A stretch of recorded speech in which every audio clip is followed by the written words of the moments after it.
Hello. Welcome to Rafa Media Day press conference. So Rafa, you've been in Melbourne for quite a long time already. You obviously won the Melbourne Summer Set. How do you feel a couple of days before the first Grand Slam of the season? Well, good. Hopefully good. First of all, I'm happy to be here more than any other thing. That's the main thing for me, be back on the tour. Already played an event and yeah, having some good days of practice. As I said before the first tournament, I came here just with the clear goal to be back on the tour. That's the most important thing. And then if I am able to win matches and be improving every single day, fantastic, no? But main thing to be back, and I am enjoying that fact, and I am excited about playing again in a Grand Slam here in Australia. Any questions? Any questions, Nole? Could I ask you first about how you're feeling after COVID? A lot of us who've had it noticed that it does affect our physical performance, but we're not competing in Grand Slam. So I wonder how you feel now with the Australian Open just about to begin. Well, I have been very sick during the COVID and taken days to recover, honestly. Feelings were not good during that 7 days, especially the first 4 days have been really hard. But after that, day by day, I felt a little bit better now, and I don't know if I have any negative feeling after COVID, because I have been outside of the tour for such a long time, so you never know why one thing happens or the other. No, but in general terms, I feel happy. If you tell me that I'm gonna be in my position today, 1 month ago, of course I will sign without a doubt the paper saying that I will be in this position and in this situation after all the things that really happened. So just enjoying the practices and be back and feel myself again a professional tennis player, and I'm playing some good tennis. Do you feel then like you're now in a position where, if it comes to obviously best of 5, the long haul endurance side of things in the Open, do you feel like you're well positioned fitness-wise again to be able to handle those rigours? On Monday we're going to see it. I can't tell you a clear or accurate answer because I didn't play best of 5 since Roland Garros, no? And I only played 3 matches in the last 6 months, so it's obvious that it's not clear anything, no? So I just want to go day by day, and of course I'm gonna keep trying my best to improve, no? But practices helps, and be practicing here with the guys and play 3 matches last week, and let's see how the things start here in the Australian Open. But every day that I spend on court, I think it's positive, no? And every match that I am able to win, it's very important for my confidence. It's important for my physical performance, and you never know what can happen later.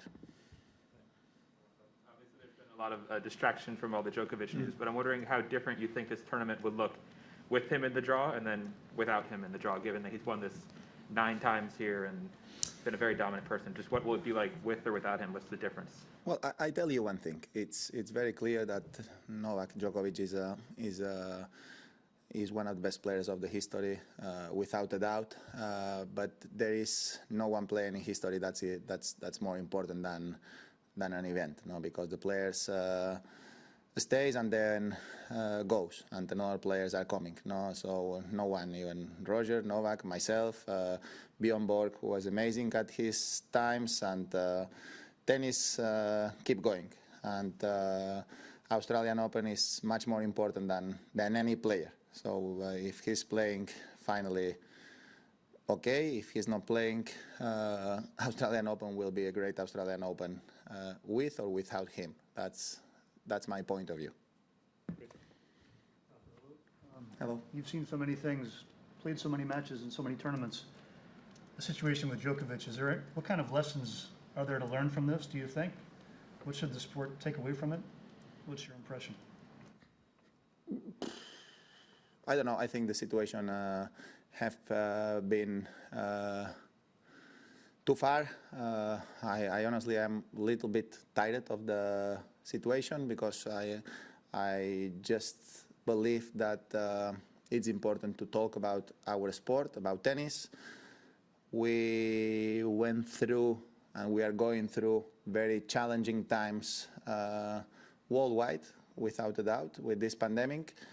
But talking, I mean, I know tennis is zero important comparing from what we are facing now, this virus. No, tennis is just an entertainment sport for people, and for us is our job. But in terms of importance in the world, is no important. So saying that, during 2 years we went through some challenging moments, no, because a lot of players haven't been able to survive to the pandemic because the prize money went down. We have been traveling with not many people next to us, without the full team, without the family, a lot of people, and a lot of people from countries outside of the Europe or America, North America, when the tournaments are the most, have been going through very challenging times.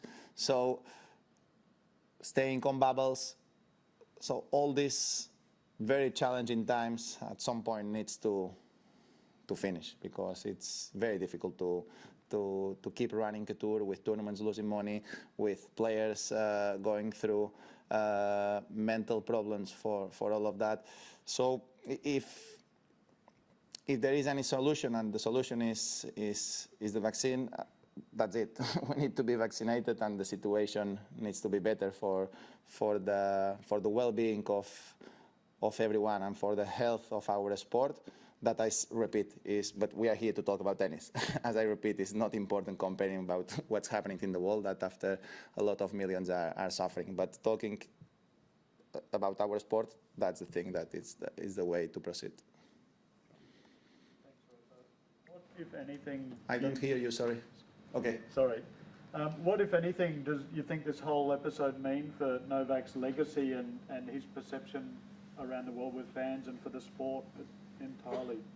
I don't know, and it's in some ways up to him because I have zero to do. I wish him all the very best. I had a good relationship with him. I think during all our careers we did important things, as I said, for the tour, for our foundations, for charity. But we have been together when something negative is happening here in Australia or around the world. But in this case, there is a lot of, from my point of view, there's a lot of questions that need to be answered, and in some way, I think will be good if everything clarifies soon. No, but about his image, I mean, everyone chooses his road, and I respect himself as a person, of course, and as an athlete, without a doubt. I respect a lot. No, so I wish him all the best, and I really respect him, and even if I am not agree with a lot of things that he did the last couple of weeks. Last one in the room. You've had breaks from the tour before, long breaks, of course, for injuries and other reasons. Do you find yourself appreciating the situation you're in now more, to be back in this tournament, be back playing, feeling good again? Does it mean more to you now? Well, unfortunately, I went through this situation a couple of times on my career, no? But you never know. Going to arrive a day that the comeback will be impossible, no? But I just want to try again, no? And I want to give my best. I want to give myself a chance to keep enjoying this beautiful sport and to keep fighting for the things that I have been fighting for the last 16 years. No, I really believe that if I am healthy and if I am able to play weeks in a row on the tour and have more or less a normal calendar, I will have my chances to be in an important position on the tour and give myself chances to keep fighting for important things.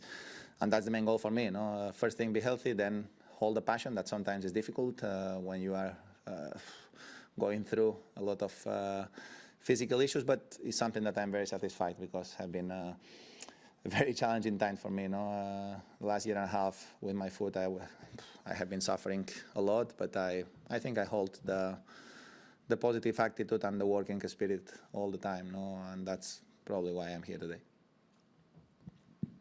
And we'll go to an online question from ESPN, Willie Weinbaum. Your question, please.